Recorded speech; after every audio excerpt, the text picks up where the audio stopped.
Oke, kita ketemu lagi. Dan kali ini kita bakal bahas sesuatu yang, wow, fundamental banget perubahannya di dunia pendidikan kita. Kita akan bedah tuntas soal metamorfosis peran pengawas sekolah. Nah, ini dia pertanyaan utamanya. Dulu mungkin kesannya ditakuti, sekarang diharapkan jadi teman diskusi. Kok bisa? Apa sih yang sebenarnya terjadi sama pengawas sekolah di Indonesia? Ini bukan cuma ganti nama, tapi sebuah transformasi besar. Oke, biar kita paham perubahannya sedramatis apa, kita harus flashback dulu. Kita lihat yuk kayak gimana sih peran pengawas sekolah di zaman dulu? Jadi gini, dulu itu pengawas sekolah ya seorang PNS. Tugas utamanya seperti yang tertulis di sini adalah supervisi. Intinya, mereka datang ke sekolah buat memastikan semuanya sesuai dengan standar pendidikan nasional. Sangat-sangat by the book dan formal. Nah, coba deh lihat tugas-tugas klasiknya. Memantau SNP, verifikasi dokumen administrasi, membina guru soal RPP, daftarnya panjang. Kalau kita lihat panduan kerja tahun 2017, ini kental banget sama urusan administrasi. Checklist sana, checklist sini. Jujur aja, ini lebih mirip kerjaan auditor daripada mitra, kan? Terus, kenapa harus ada perubahan yang begitu drastis? Jawabannya sebenarnya cukup simpel. Filosofi pendidikannya ganti, jadi ya sistem pendukungnya juga harus ikut ganti dong. Nggak bisa lagi pakai cara lama. Dan ini dia salah satu akar masalahnya. Sistem evaluasi kinerja yang lama itu dikenal sebagai angka kredit. Nah, sistem ini seringkali bikin para pengawas jadi lebih fokus ngumpulin poin dari tugas-tugas administratif biar bisa naik pangkat, ketimbang fokus pada dampak nyata untuk peningkatan kualitas sekolah. Yang penting poinnya kekumpul, gitu. Kutipan ini ngena banget. Fokus pada pengumpulan poin terkadang mengesampingkan aspek peningkatan kualitas. Jadi, sistemnya sendiri yang tanpa sadar bikin kualitas jadi nomor 2. Tekanannya lebih ke performa administrasi, bukan soal pedagogi. Oke, cukup flashbacknya. Sekarang kita lompat ke masa kini. Gimana ceritanya peran pengawas ini bertransformasi? Dari yang tadinya kayak penjaga gerbang, sekarang jadi mitra profesional. Kata kuncinya sekarang, catat ya, adalah pendampingan.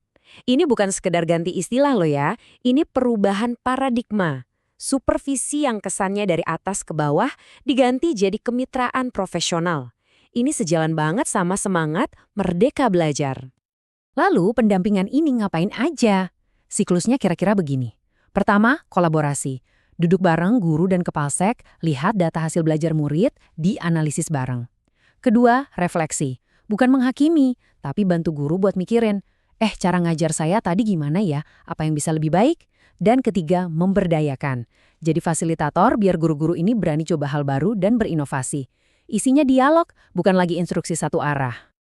Dan tentu saja perubahan sebesar ini nggak cuma soal mindset atau imbauan. Semuanya dikunci lewat serangkaian aturan main yang baru. Ada landasan hukumnya yang kuat. Coba deh, kita bandingkan kualifikasinya. Dulu syaratnya lebih ke senioritas, misalnya pengalaman ngajar minimal 8 tahun. Sekarang wajib punya sertifikat guru penggerak dan harus lulus uji kompetensi yang komprehensif. Jadi geser banget dari yang berbasis senioritas, sekarang jadi berbasis kompetensi. Yang dicari itu bukti kepemimpinan dan inovasi. Sistem evaluasinya juga dirombak total. Dulu ada angka kredit yang fokus ke kuantitas kegiatan administratif. Sekarang pakai predikat kinerja, fokusnya ke dampak dan hasil kerja yang nyata. Gak ada lagi cerita dikejar-kejar target poin, yang dinilai itu beneran bikin sekolah jadi lebih baik atau enggak. Ini perubahan yang krusial banget. Nah, ini dia puncaknya. Mungkin ini yang paling bikin kaget. Istilah pengawas sekolah itu sendiri secara resmi telah dihapus dari nomenklatur jabatan. Betul, dihapus lewat peraturan Menpan RB nomor 21 tahun 2024. Tunggu dulu, kenapa dihapus? Apa fungsinya hilang? Nggak gitu. Justru ini langkah strategis. Tujuannya, biar fungsi pengawasan itu menyatu langsung ke dalam jabatan fungsional guru, jadi nggak terpisah lagi. Ini juga buat mengurangi birokrasi yang berbelit-belit dan menciptakan sistem yang lebih padu. Jadi fungsinya nggak hilang, tapi dilebur biar lebih ramping dan efektif. Oke, aturannya udah ganti, namanya udah ganti. Terus dampaknya buat sekolah-sekolah kita sehari-hari apa dong? Apa yang beda di lapangan? Perubahan ini nggak terjadi dalam semalam. Coba kita lihat perjalanannya. Di tahun 2023, ada Perdirjen GTK yang secara resmi mengubah peran dari supervisi jadi pendampingan. Di tahun yang sama, ada Permendikbudristek yang menetapkan standar baru lewat uji kompetensi. Lalu puncaknya di 2024, Permenpan RB mengonsolidasikan semuanya dengan menghapus nomenklatur yang lama. Jadi ini adalah reformasi yang terencana dan bertahap. Jadi, apa artinya ini buat para pendidik? Buat guru, kunjungan pendamping sekarang bukan lagi momen audit yang bikin tegang, tapi jadi sesi diskusi yang mendukung. Buat kepala sekolah, mereka sekarang punya partner strategis buat mecahin masalah di sekolah.